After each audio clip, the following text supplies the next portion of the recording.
Hi everybody, welcome back to Cars and Guitars. We got 3 coats of SPI epoxy primer on the MGR. Looks pretty good, nice and clean. There's a few little dents that they show up in the black epoxy. There's a bunch on the top of this fender. I don't know if you can see them in the camera, but when the light goes on, there's a bunch of little dents down there.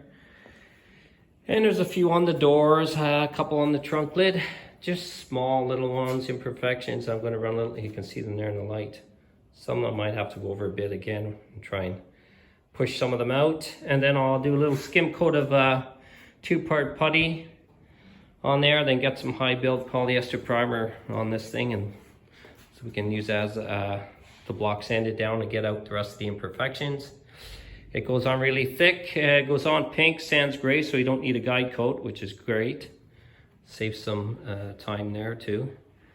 This SPI epoxy primer, a lot of people are putting this on, just leaving this on their cars like that. It's really durable, doesn't mark.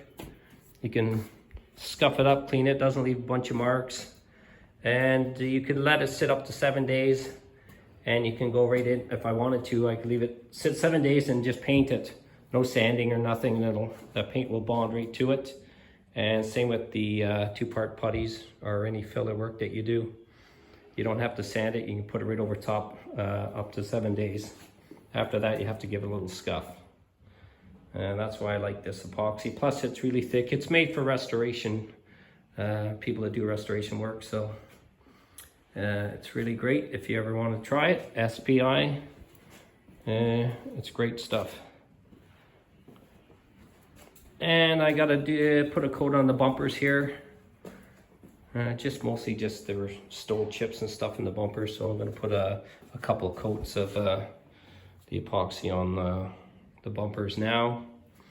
I didn't have time to do them yesterday when I primed the whole car, so I'll do them now.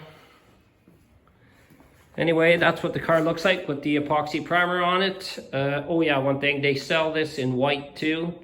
And people are using that too, just to leave on their cars, you know, give it that rustic look for even rat rods. It looks pretty cool.